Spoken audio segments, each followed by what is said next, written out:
The annals of history celebrate heroes, brilliant strategists, courageous troops, and insightful commanders. Yet the Civil War likewise featured its share of fools, individuals whose overconfidence, rigidity, or sheer ineptitude resulted in countless deaths and permanently altered America's destiny. We are examining the greatest failures and the individuals responsible, revealing the choices that still draw disbelief from scholars. Some were courageous yet unwise. Some were intelligent but crippled by indecision. Others were profoundly unsuited for their roles. This is the story of the Civil War's most significant failures and the astonishing conflicts they destroyed. First, Ambrose Burnside, the leader who should have declined. Ambrose Burnside never actually desired his command. On 2 occasions, he was asked to lead the Union Army, and both times he declined, stating he was unqualified. He was correct. Upon finally accepting the post under duress, the conflict received one of its most catastrophic defeats.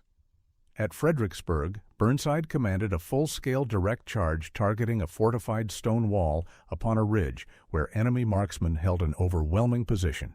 It was a tactical massacre. Federal troops attacked repeatedly, without respite. A Confederate commander later remarked it was akin to cutting wheat. Burnside's subordinate commanders pleaded with him to cease.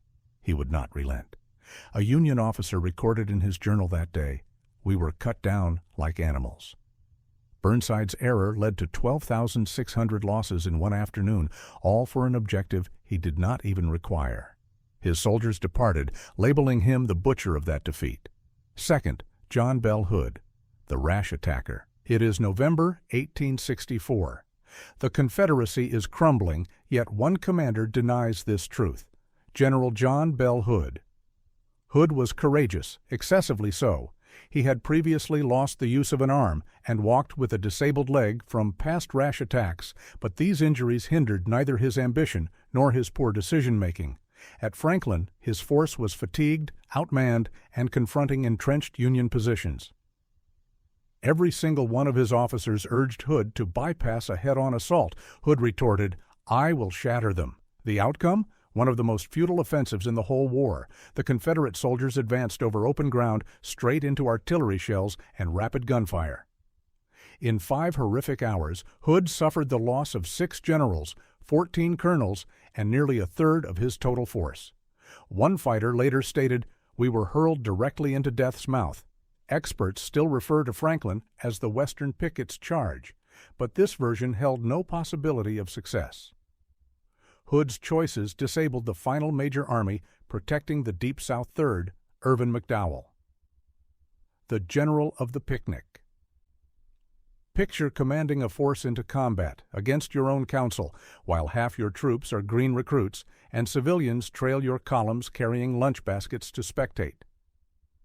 This was the first Bull Run under General Irvin McDowell. McDowell had stated plainly to Lincoln, "My troops are unprepared." He was correct. Numerous soldiers halted to gather fruit beside the path. Others strayed to drink from creeks. Amid the fighting, the Union forces disintegrated into bedlam fleeing. Non-combatants blocked the retreat routes. Supply wagons were overturned. Troops fled past watching statesmen. It was an utterly disgraceful scene. McDowell was not an idiot. He had simply been overridden. Yet the catastrophe grew into an emblem of the early war's bungling. He was relieved of his command just days later, 4th Braxton Bragg. The commander nobody respected. If effective command demands esteem, then Braxton Bragg was wholly unqualified to be an officer. Bragg possessed a gift for creating adversaries. He feuded with his own officers. He conflicted with his commanders. On one occasion, while managing a supplies office, he drafted directives for himself, then submitted a grievance against himself for carrying them out incorrectly. Even Jefferson Davis, an ally, conceded that Bragg was profoundly difficult to appreciate. His performance in combat was no more impressive. At Chickamauga, he achieved a significant triumph, but then dedicated the following days to accusing everyone for failing to follow his disordered commands.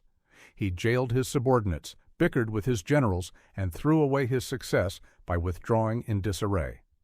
A subordinate remarked, Bragg's forces did not require an opposing army. General Bragg himself was a sufficient opponent. In the end, his own officers petitioned President Davis to relieve him. Davis would not. The Confederate cause paid the price for this fifth Nathaniel Banks. The commander who failed at calculations.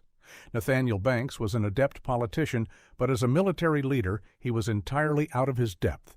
Lincoln gave him command because Banks could secure public support, not because he could achieve victories. His most profound failure was the 1864 Red River Campaign. Banks misjudged everything: marching distances, river depths for his vessels, and the movement of his own troops.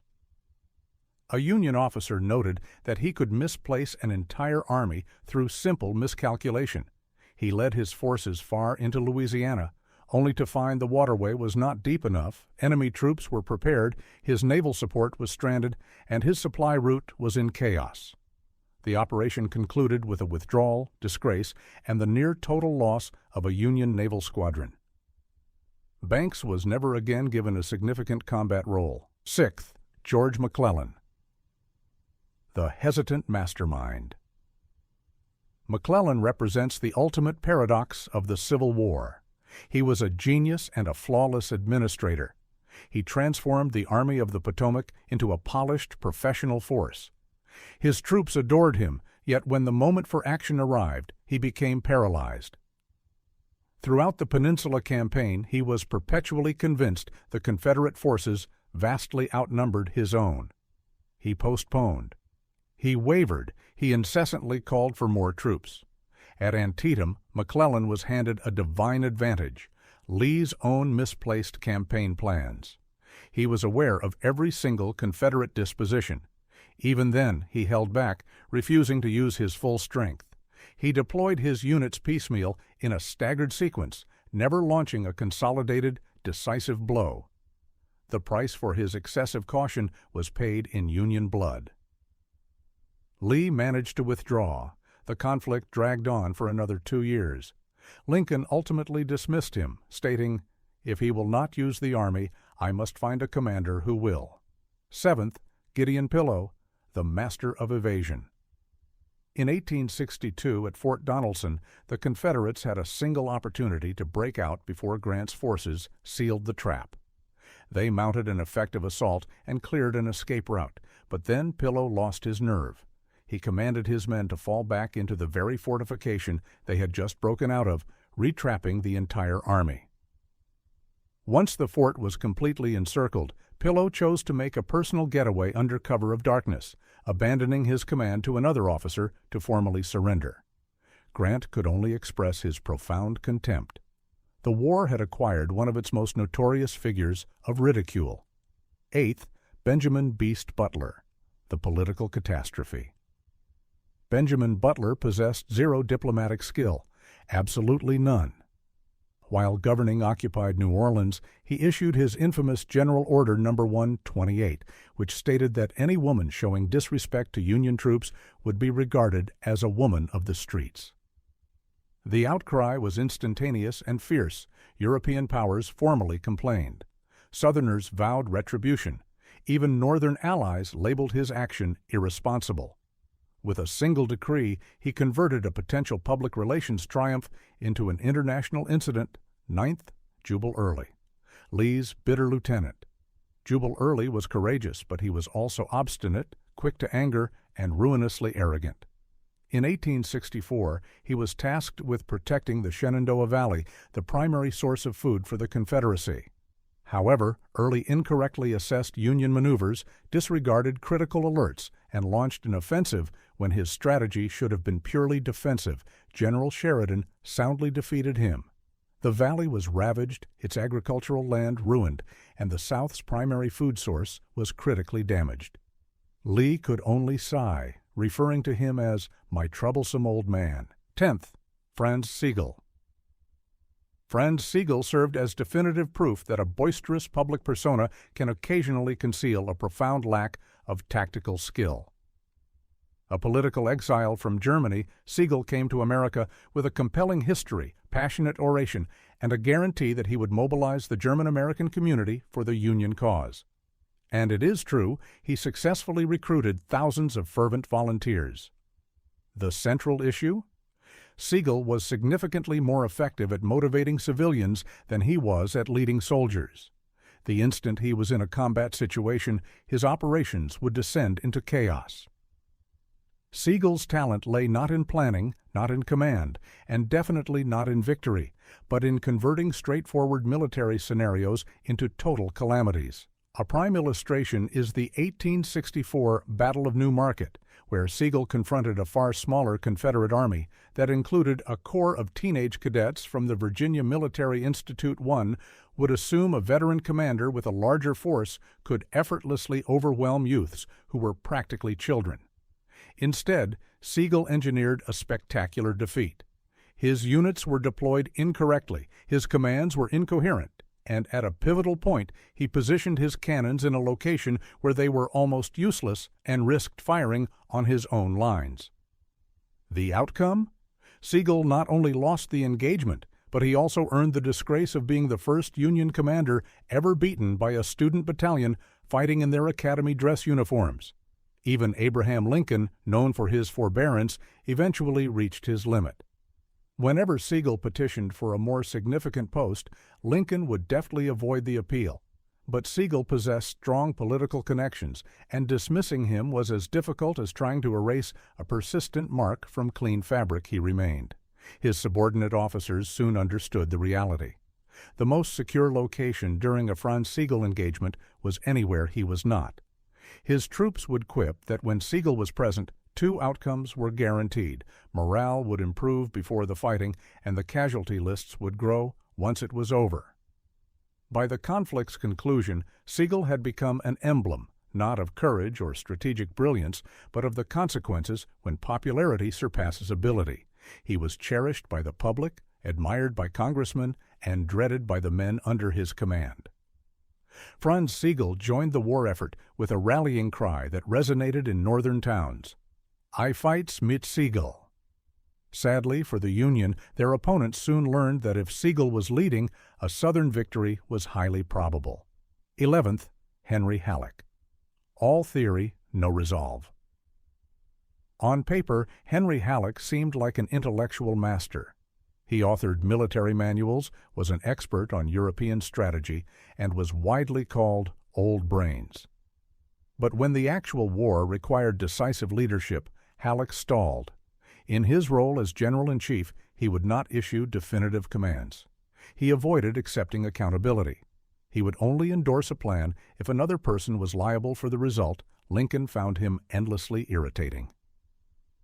Field commanders pleaded for guidance. Halleck's replies were lengthy memos, convoluted concepts, and ambiguous advice that provided no actual direction. He approached the war as an administrative task, even as engagements were being lost on the front lines. He was not malicious, just utterly ineffective in his crucial position. 12th, Joseph E. Johnston. The commander who feared his own shadow. Johnston possessed skill, but he was also afflicted by a single devastating weakness, an overwhelming aversion to giving battle. On every occasion he had an opportunity to go on the offensive, he withdrew. Every instance Davis commanded him to hold his ground, he fell back. Each time his forces gained an advantage, he declined to press it. During the Atlanta campaign, he yielded settlement after settlement, mile by mile, until Davis's patience was exhausted, and he removed him from command. Southerners sarcastically remarked that if he continued his retreats, he would eventually march his army directly into the ocean. He was not lacking in bravery, but was simply too prudent to be successful in a conflict that required bold action. 13th, Benjamin Huger. The pace of a procession. General Huger was not incompetent, but his operational tempo was mismatched, for the frantic pace of combat instructions seemed to take an age to be acted upon. His columns advanced with the haste of a somber parade. He delayed, he procrastinated, and he let every critical moment slip away. During the Battle of Seven Pines, his entire corps moved so lethargically that the offensive failed before his forces even engaged. Lee subsequently reassigned him without fanfare, characterizing him as deficient in vigor. In military terms, this signifies he was unfit for the demands of command. 14th, Admiral DuPont, the ironclad fiasco. Rear Admiral DuPont was intended to command a formidable new fleet of ironclad warships in an assault on Charleston. Instead, he lost his nerve under enemy fire.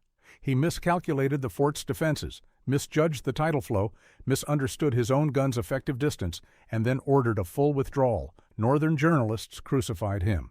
The Navy Department relieved him of his post. His entire professional standing was destroyed by a single, badly bungled naval engagement from which his reputation never rebounded. 15th, Alfred Pleasonton. The master of deception. Pleasonton possessed a singular skill, crafting reports that made him appear brilliant. He inflated enemy troop counts. He claimed triumphs that never occurred. He assigned fault to his junior officers for his own failures. His cavalry forces were consistently bested by J.E.B. Stuart's because Pleasonton persistently misread the tactical situation. He cultivated such a pervasive atmosphere of falsehood that his superiors eventually discounted all the information from his scouts in warfare. Such a loss of credibility is fatal. 16th, Theophilus Holmes. Aged, ailing, and overwhelmed.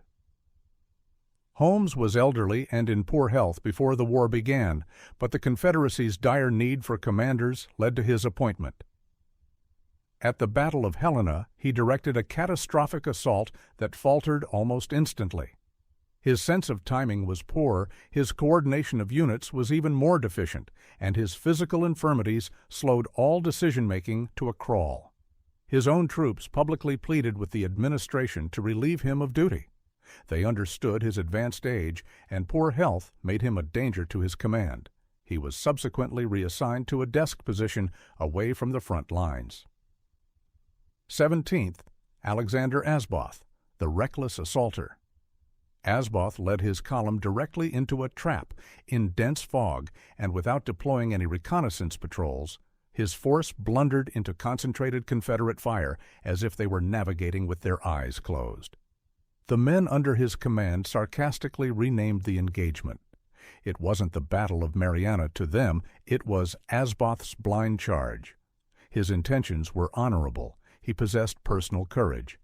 However, the total absence of elementary scouting transformed the operation into a bloody, chaotic defeat. 18th, Thomas Crittenden, inebriated and incoherent. Crittenden possessed the potential to be an adequate officer until his drinking interfered. During the Battle of Stones River, observers reported he was disoriented, sluggish to respond, and gave commands that were nonsensical. He was incapable of coordinating the movements of his different divisions. He failed to grasp the tactical situation on the field, and his soldiers paid the price for his impairment. He faced a court-martial, was suspended from command, and ultimately removed. His career was destroyed by alcoholism. 19th, Earl Van Dorn, the romantic, not the strategist. Van Dorn was famous for two primary traits. First, his rash tactical choices. Second, his numerous affairs with women. He would launch hasty, violent assaults that failed because he disregarded supply lines and timing. His command post was perpetually filled with rumors concerning his romantic entanglements. His life ended abruptly when a husband, enraged by one such affair, entered his office and fatally shot him. His record in combat was hardly more commendable. 20th, Ferdinand Ramsay, the mismanaged supplies. Ramsay's responsibility was to provide for the armies, to feed them, clothe them, and deliver ammunition to the front. He failed at this consistently. His erroneous estimates left entire forces starving, lacking essential equipment, and immobilized. Military operations were delayed because he could not manage the supply lines correctly. In warfare, an inability to provide for an army is as catastrophic as losing a major engagement. 21st, Gideon Welles. Obstinate and deliberate. As the Secretary of the Navy, Welles was perpetually in disputes with his colleagues. He hindered the construction of new vessels, postponed critical choices, and dismissed proposals for no reason other than their origin.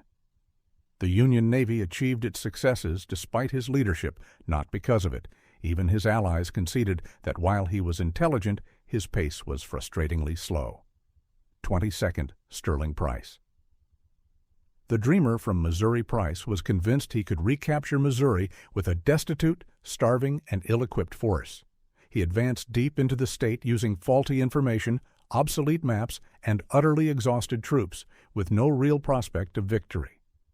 Union armies defeated him soundly and repeatedly. His command simply fell apart. The entire operation is remembered by history as a meandering catastrophe, often dubbed Price's Raid or his personal folly. The cost of incompetence.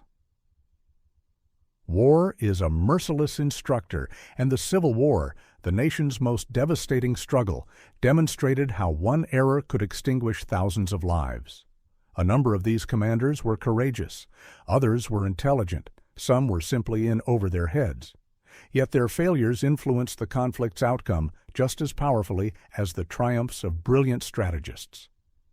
In the final account, history celebrates valor, but it also eternally records failure. This has been The Biggest Idiots of the Civil War, and that concludes our list of the Civil War's greatest fools, the men who demonstrated that occasionally the most dangerous enemy on the field was the one giving the orders. Now the discussion is yours. We remember the Civil War for its heroes, for the grand speeches and the flags flying high on victorious fields. But history is written not just in glory, but in the stark, unforgiving ink of failure. We've met these men, the butchers, the fools, the tragically out of place. We've shaken our heads at their arrogance and their blunders. But it forces us to ask one deeply uncomfortable question, doesn't it? In our own lives, in our own time, who are the Ambrose Burnsides of today? Who are the George McClellans, forever preparing, never doing?